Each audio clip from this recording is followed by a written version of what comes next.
Welcome back, and thank you for joining A Shark's Perspective. I am Kenneth Shark Kinney, your host and Chief Shark Officer. Let me tell you first about two amazing sponsors who make this show possible. Let's talk about Inbound. From marketing to sales and commerce to CX, Invoca's active conversation intelligence platform enables revenue teams to create better buying experiences, drive more leads, and increase revenue. Trusted by top brands like Dish Network, Mayo Clinic, Mutual Omaha, and ADT, the Invoca team is doing some amazing work in turning conversational data into automated action to enhance digital touchpoints and human interaction.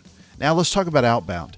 I hope that you'll take a look at Drips, the founders of conversational texting, where they use conversational AI to help you reach customers where they're most responsive, and that's on their phones. And working with major brands like 3-Day Blinds, Liberty Mutual, Credit Repair, and Gainsco, Drips is leading the way for some of the biggest brands in the world to improve engagement rates and outcomes for their prospects and customers. And now, back to the show. So I made a friend some time ago on Clubhouse, and then I met her in person at the annual National Speakers Association's conference. I'd heard a lot about her being held in high esteem by other speakers, read one of her books, which I thought was a great read, and then really started thinking more about my own speaking business and the mechanics that go with it. But I ask myself often, does the speech begin and end at the keynote, or are there more ways to simply book more business and make money speaking? Lois Creamer is a speaking coach and recognized expert in the speaking industry, the author of Book More Business, Make Money Speaking, and she works with speakers, consultants, and experts who want to book more business and make more money and fully monetize their intellectual property. And on this episode, we'll discuss the speaking industry, how many different vehicles we can use to drive your intellectual property to the marketplace, the National Speakers Association Influence Conference, Clubhouse, the Great Caesar and Hotel Wi-Fi, hybrid events, streams of income, narrowing your topic niche, the arch, and a lot more. So let's tune into a Book More Business coach with an obvious choice for a favorite shark on this episode of A Shark's Perspective.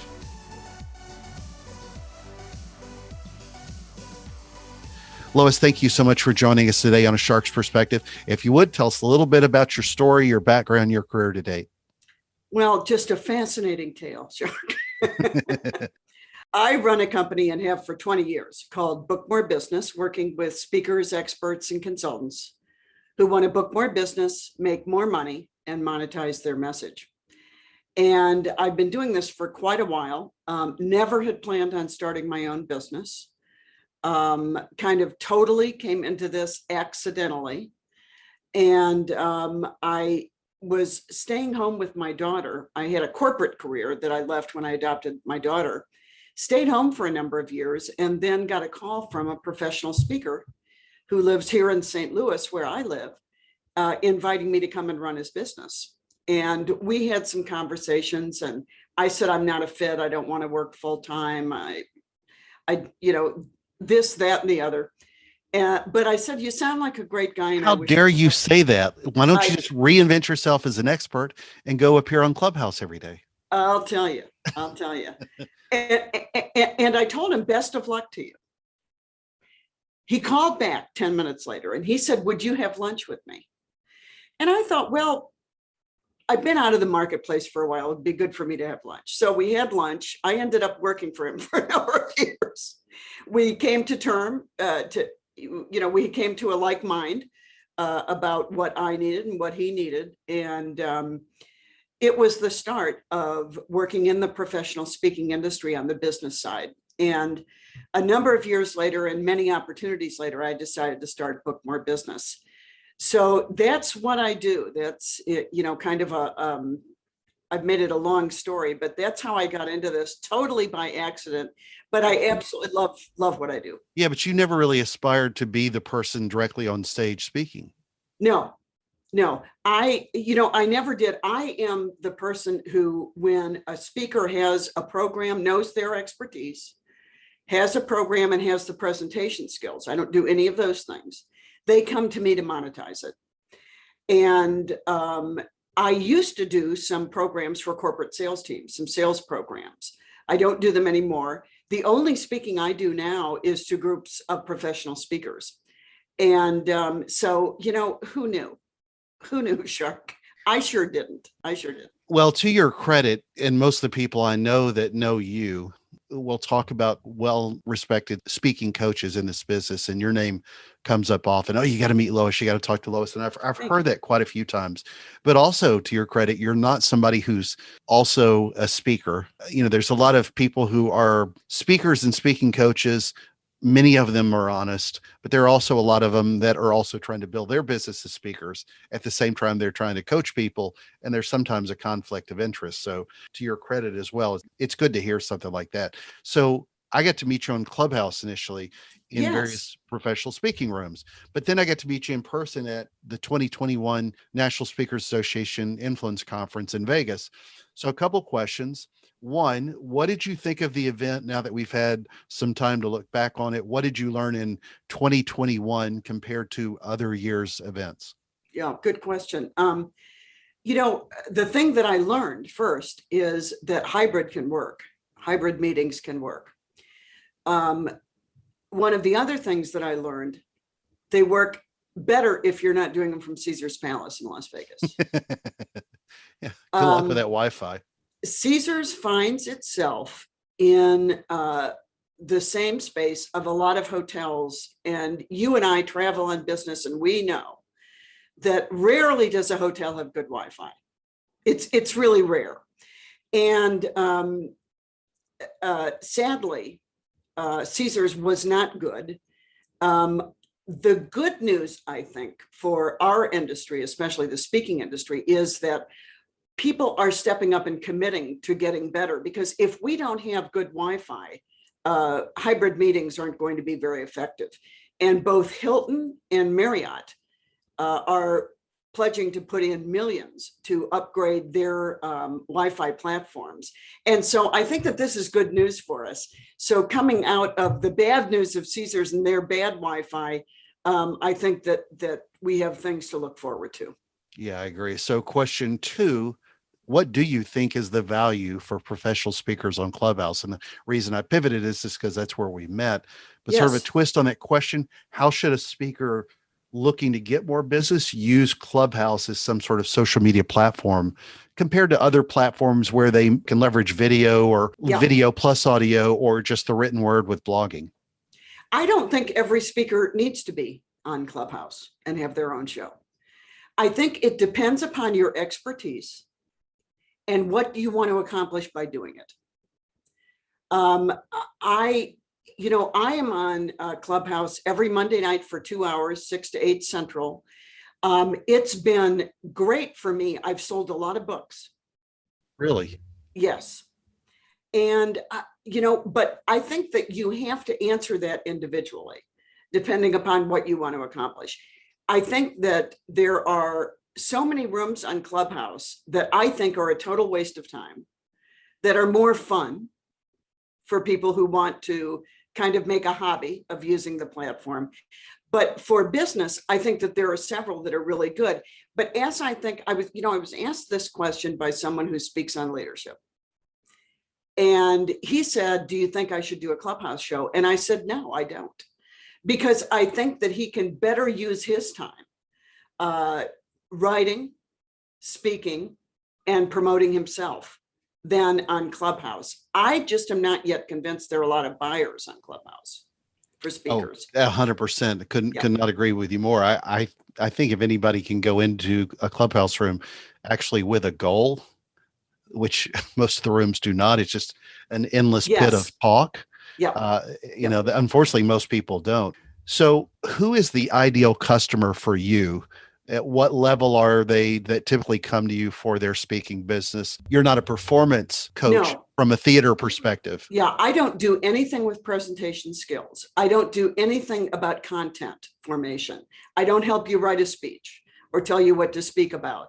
But once you know your expertise, you have a good speech, and you're ready to take it to the marketplace, and you've got the presentation skills to do it, take it to the marketplace, then you're ready for me.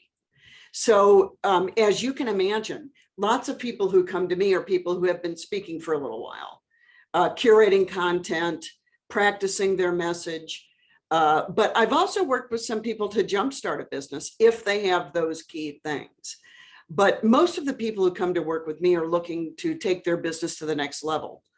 And it's something that I really enjoy. In fact, I have clients who come back to me year after year just to kind of keep taking it to the next level, up leveling their game, maybe raising their fee and doing fewer events. For example, I just worked with a gentleman who's already a great presence in the speaking industry, in demand, does well. He's looking to raise his fee and speak less. And it's kind of the opposite of what you would think right now coming out of a pandemic. But he's had very good fortune so far.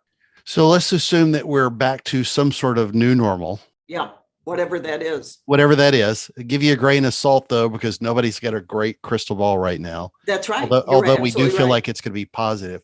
If somebody knows their content and they want to step up that game, what is that? Define what you think that typically is from either a fee perspective or maybe an annualized income. What are people typically expecting when they approach someone like you, from taking it from X dollars to Y dollars in a speech, or from 100,000 to 500,000? Well, that's really hard to answer, Shark. Of course, that's why I'm asking. It's very hard to answer. It depends upon the person, their expertise, their target market. What is their market experiencing at the time? And what their calendar looks like, what the speaker's calendar looks like. All of these things are a function of fee. And, contrary to many who may think so, there is no fee schedule that speakers should be following throughout their business. It really is an individual decision. And I'll tell you something interesting. Growth looks different to different people, depending upon where they are. Some people, growth means getting more speeches.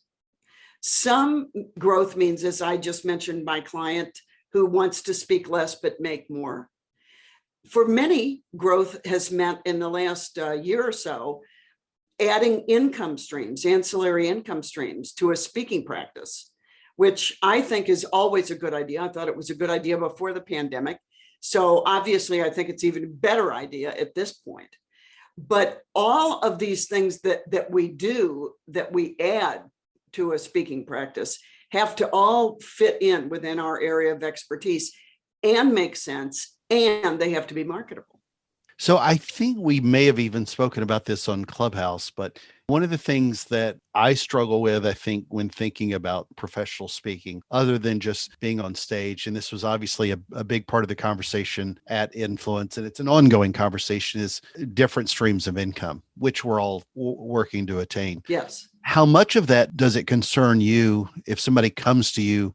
Should they come to you looking to be a speaker that sells products, or is it just a grab bag of books, speaking engagements, got an online course and everything else? How do you help them define that business? Because it can be a variety for a lot of different people.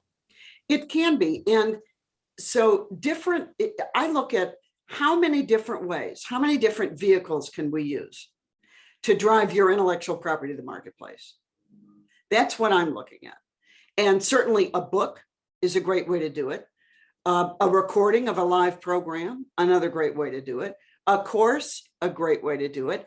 Consulting, small group consulting, mastermind classes, membership groups, all of these are great ways to drive additional income. A lot of it has to do with, again, what target market are you working with and how do they like to work? Because I think that a speech, Shark, should just be your first step. And after a speech, I want my clients to be able to say, what would it look like if we took the ideas, tactics, and techniques that I talked about on the platform and made them actually happen within your organization? I can help you do that. Take a next step with me, and I can work with your leadership team or your sales managers or your customer service supervisors, whoever that group is, to make sure they're actually going to implement the ideas that I talked about. That's money in the bank.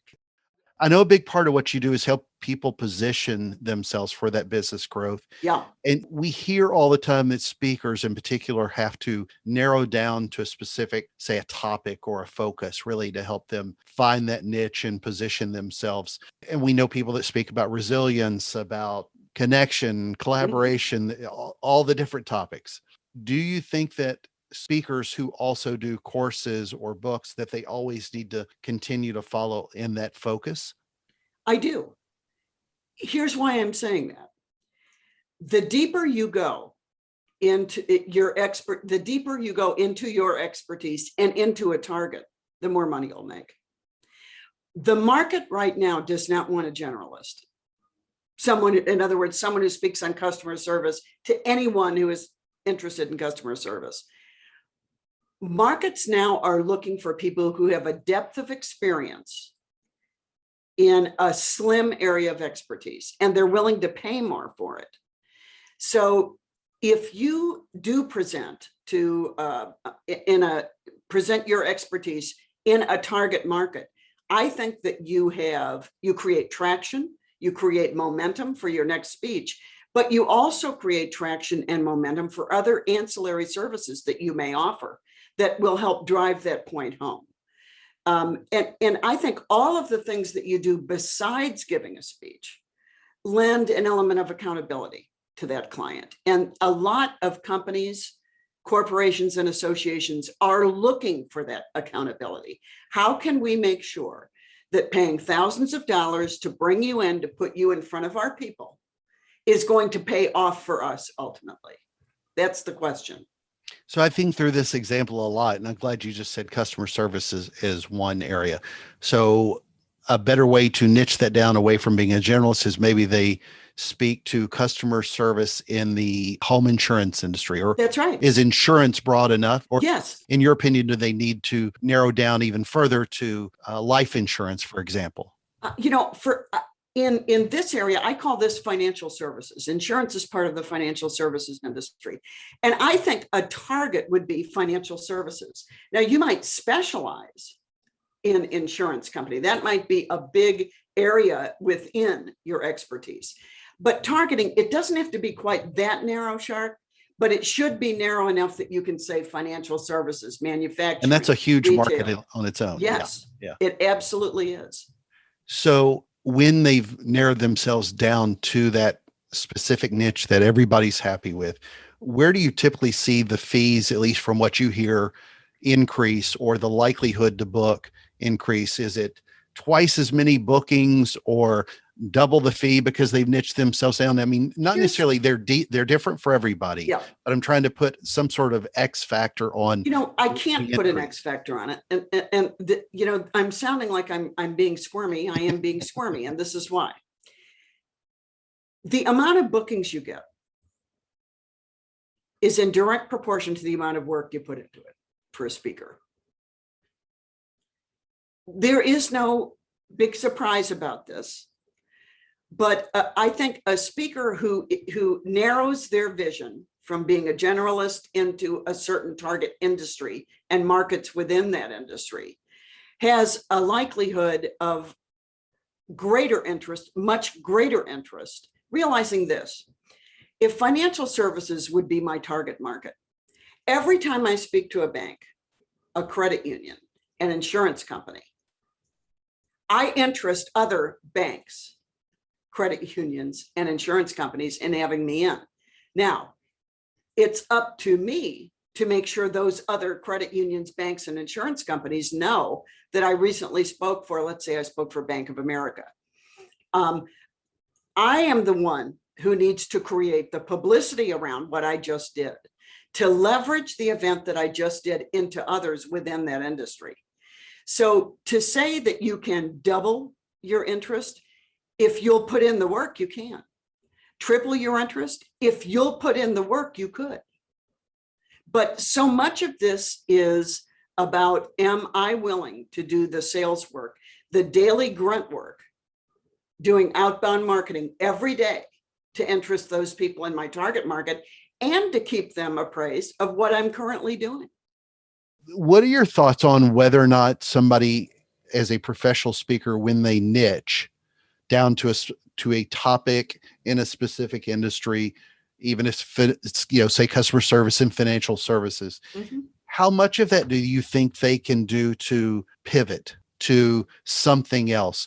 Or do they basically need to build that career, not necessarily in that specific industry, because they may serve travel and hospitality next year and then they start working on that pretty heavily, but maybe they're not talking about resilience or connection or customer experience. I guess, can a speaker reposition themselves successfully over their career with a variety of topics?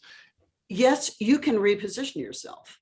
Now, let's say my expertise was in customer service, using this example that we're drawing upon. And let's say my marketplace might be financial services.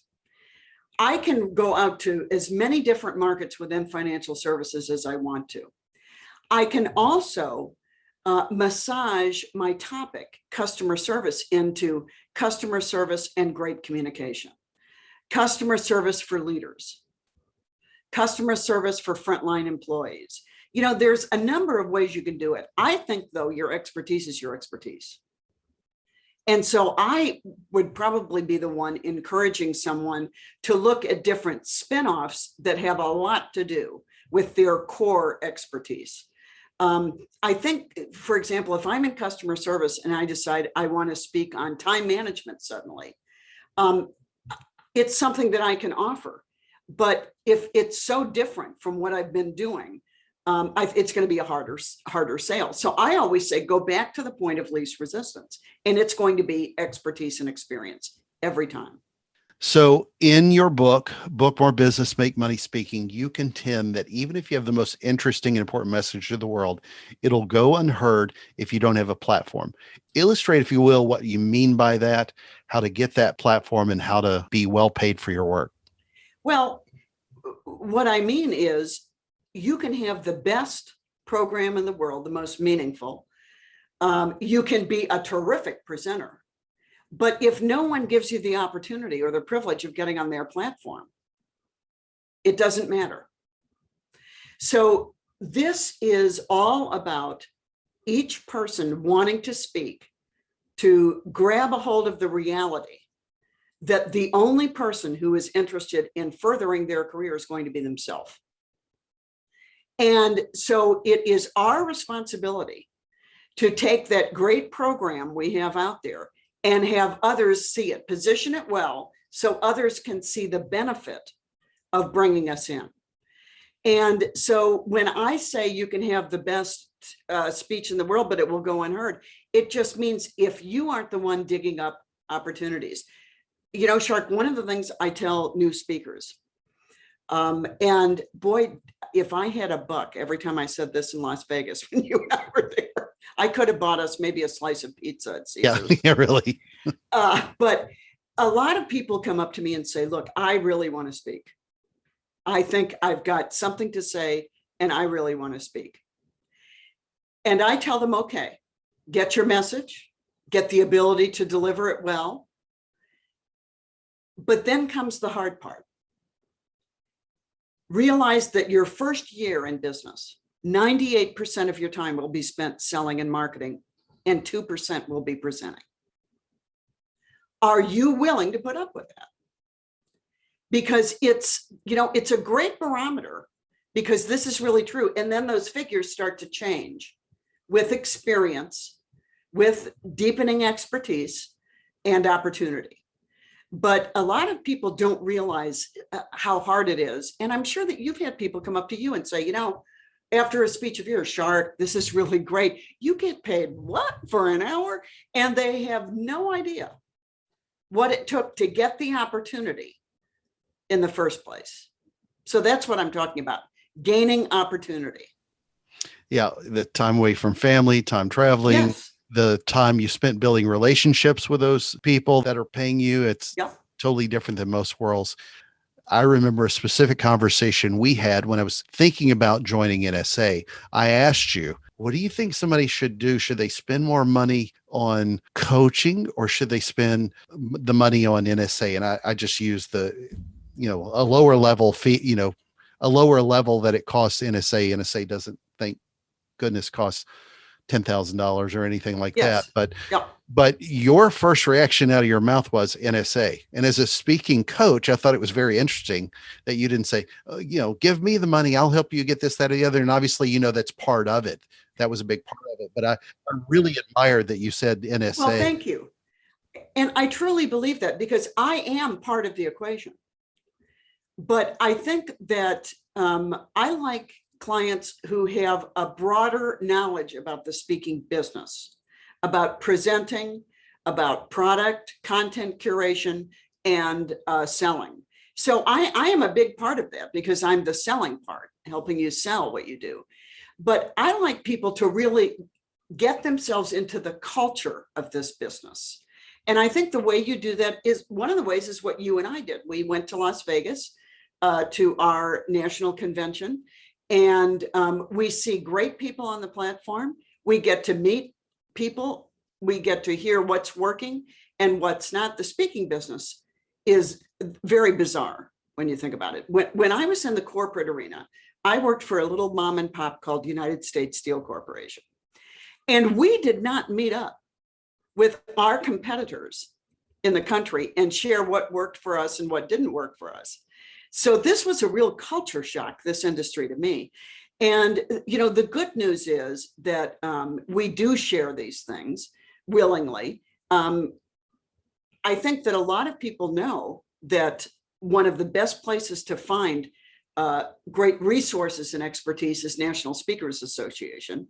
That's why I am a big believer in it. I don't get a finder's fee if you join, but I do believe that if you want to do this for a living, you ought to align yourself with the only national association that aligns itself with certain ethical practices of doing business in our industry. And I think it means something to buyers. And so I'm a big believer in NSA, and I've been very active with them for a number of years. I'm newer to it, but I couldn't agree more. The relationships that started out of that and the ones that have continued, and seeing a lot of people that I've known for years just there was fantastic. So good. I'm glad that was your experience, and I'm not 100%. Surprised. Absolutely. Yeah. Though another thing we started to touch on earlier, 2 decades ago, when I first got into speaking professionally, at most people were selling books or CDs. Mm-hmm. Right. This is really right before social media took off. Yes. Now everybody's got a Kajabi course, which seems to be a really important part of the conversation right now with other parts of that income. And I started to mention this earlier, but I'm wondering, and I don't have a crystal ball for this, how many people are going to occasionally speak just to push more products that are passive rather than speak a lot just to keep moving more books. And I think it's interesting that everybody's got a unique path. And it's not, not that courses are overtaking, but it really became super strong and prevalent from 2019 and onward. Yeah. And that was the pandemic. There will always be demand for people meeting in person. And it has as much to do about learning as it does about employee engagement, getting everybody on board with what we're trying to accomplish. Meetings can handle that on so many different ways.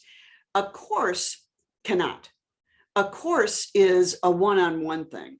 And, there are many different speaking, what's the word I want to use? Ways that people use speaking to grow their business. Some, it's a big income source. Some speak for free just to promote their business, and that works out really well. Some have a speak to sell. They will speak for an opportunity to sell an offer, a big back end offer that they might have to an audience. But for people who speak for money, creating other ancillary ways that we can further develop our clients, I think, is a smart thing. Here's the big difference. In the years that I have been in business, having a number of ways to have income coming in is the only way to go. Back years ago in the 60s, 70s, and 80s, before I was involved in the speaking industry, speakers really made their money, Shark, by getting on a plane, going, speaking, getting on a plane, going back home, and looking for the next opportunity. And that's a terribly hard way to make a living. It's not a good way to make a living. And so being able to mix up media to pass along your IP, I think is what's smart. One of the things that we have learned is that different people like to learn in different ways. So if we can take our expertise and offer it in a number of ways, then we're meeting a lot of needs. And we're also deepening our expertise and deepening the perception of our expertise by the buyer.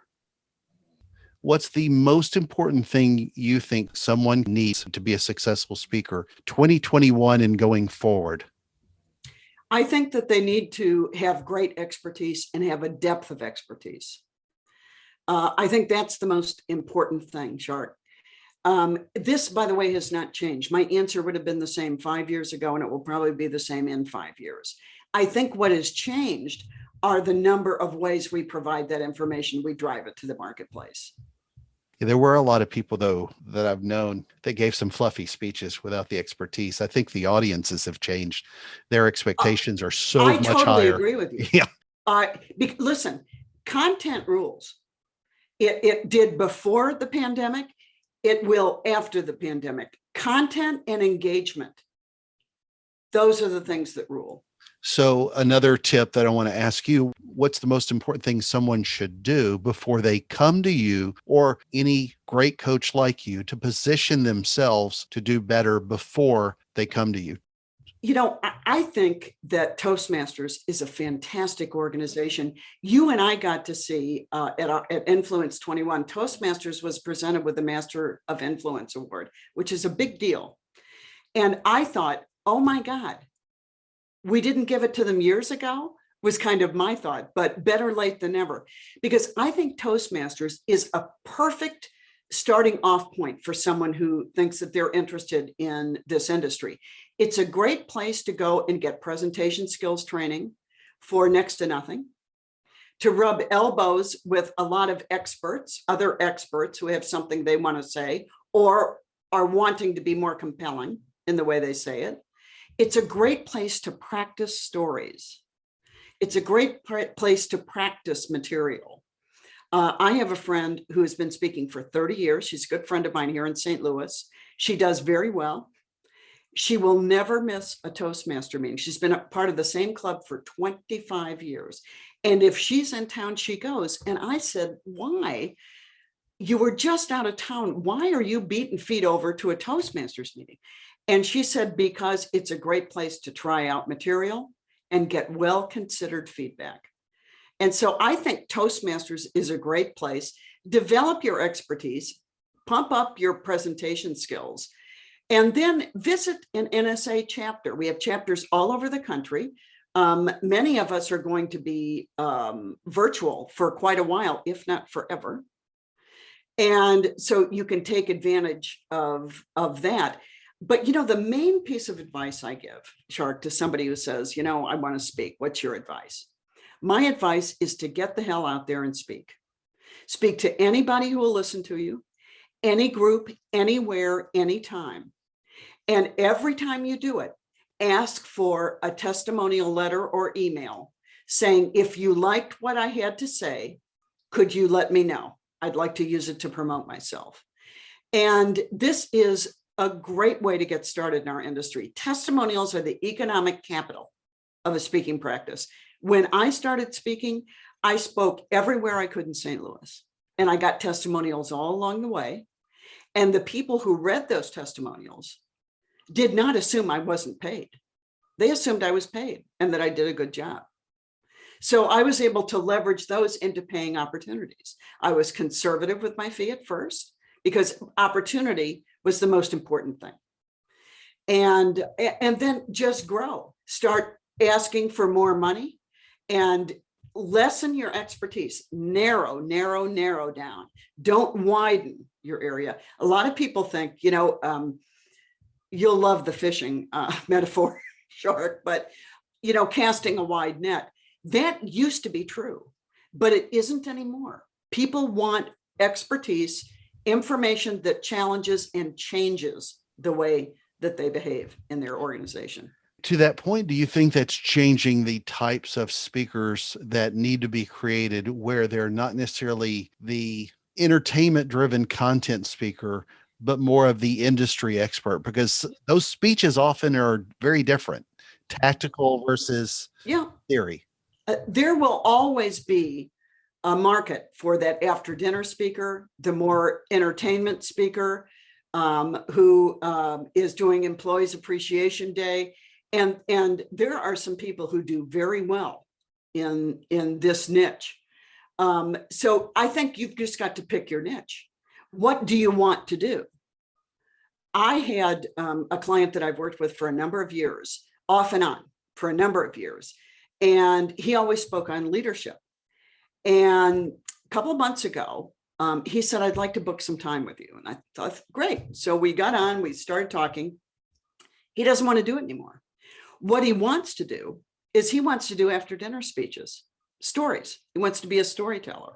He's a great storyteller. I know because I've heard him present. And he, communicates through stories, as we hope we all do. So it doesn't have to be one thing fits all. You could be a high content speaker who offers a purely entertainment after dinner speech. This is not one size, you're not constrained. It's what do you want to do? How do you want to do it? And is there a market? That's the thing that you've got to ask yourself. Is there a market for what I want to do? And if there is, jump in. So Lois, you're in the St. Louis area. Did you know that a shark was once reported as caught across the river in Alton, Illinois in 1937? No, I didn't know that, but I might not look it, but I wasn't born until neither was I, and I didn't assume that. They've been reportedly seen twice. Bull sharks. There's only two types of shark that can live through fresh water that we know of today. Bull sharks being one of them, but that was what was found. So I asked this of everybody that's been on a shark's perspective because I'm a fanatic about sharks. Yes. What is your favorite kind of shark and why? Could be a good favorite shark story. What is my favorite shark? Besides you? Besides, it could be me. That's also a good answer. If it were my podcast, I would say that's my favorite too.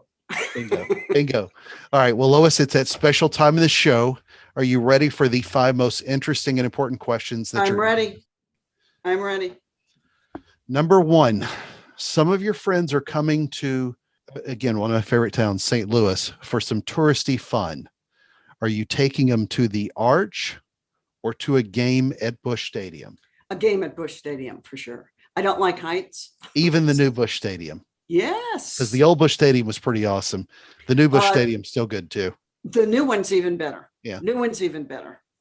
Yeah. The Arch is, if you like being trapped in an egg, rotating sideways for about 30 minutes. You and I are kindred spirits. This is exactly what I think.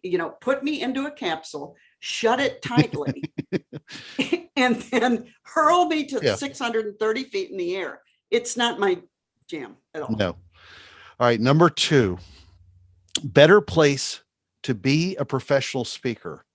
We're talking about stages, Las Vegas or Orlando. Oh, I can't answer. I think they're both. Look, oftentimes I've had clients who have moved residences because of their airport and the city and the number of meetings that they're having. One of my clients actually moved from Bozeman, Montana to Las Vegas. Las Vegas is the biggest meeting center of the universe, the world as we know it. There are a hell of a lot of meetings going on in Vegas. And the airport is pretty crowded, but it's a good airport, lots of available flights. I would say the same thing about Orlando. So I'm going to have to say it's really a toss-up. If you're looking for more meetings, I would probably say Las Vegas. If you're looking for more other qualities in life, I'd say Orlando. I know quite a few Cavett Award winners who live in both cities, but I will tell you that I would probably say Orlando because for 2 reasons. One, It's only about a 2-hour drive to one of my favorite shark diving Of course. places in Jupiter, Florida. And two, I don't lose as much money because I'm not putting money. I mean, now Disney is its own slot machine, Yeah, but I don't lose as much money when I go to Orlando. I'm with you. And I don't pay $45 for a piece of pizza. So, Well, there you go. I only paid 64 for a pizza that was the size of my queen bed in my room. And when I answered the door, I asked the guy, will that really fit in this door? oh my He God. actually had to come in. All right. Number 3, better for getting more speaking gigs. A large social following, and we're not talking Kardashian, but a decent sized social media following, or a well-known book. And it doesn't have to be a New York Times bestseller, but well-known, maybe either in an industry or just well-respected. Well-known book every time, because I want you to consider that well-known book is in a niche marketplace. Only certain people are going to be reading that book. The odds of people on social media, if you have millions of followers, actually being a client, little. Exactly.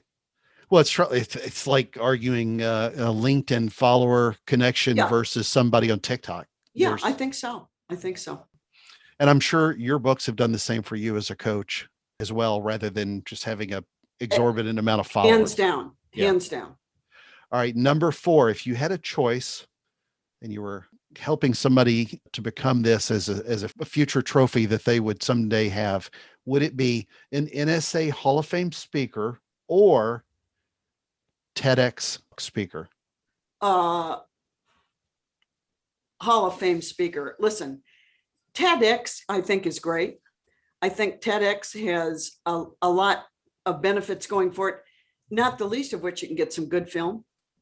But it is so watered down now that now it's, you're more unique if you haven't done a TED Talk. Yeah, really. So that's kind of the way I think about it. However, let me just say this. I am not putting down TED Talks. I think that they are great for a lot of people. For someone who really wants to be a professional speaker, though, not so much. I think I would be comfortable with a Fred X or something like that, and just cut the video out where the ED is. There you go. So, all right, number 5, and the most important question that you're going to be asked today is biscuits or cornbread? Biscuits. I Southern roots. I got to go with the biscuits. Good choice. But So I'll take either. yeah, that's true. And thank goodness you didn't say gluten-free or something like that. So No, I didn't. no. Lois, where can people find out more about you, follow your thoughts on speaking, get the books, the coaching advice, and more? Well, I suggest people go to my website, bookmorebusiness.com, and it has more information than you'll ever want to know probably about me. You can read about my books. You can read about how I work with clients, probably everything you need to know, or just email me, Lois at bookmorebusiness.com. And I'm on every social media platform. My engagement is heavier on some than others, but I'm pretty easy to find out there. Lois, it's been an honor. Thank you so much for joining us today on A Shark's Perspective. Thanks, Shark. My pleasure.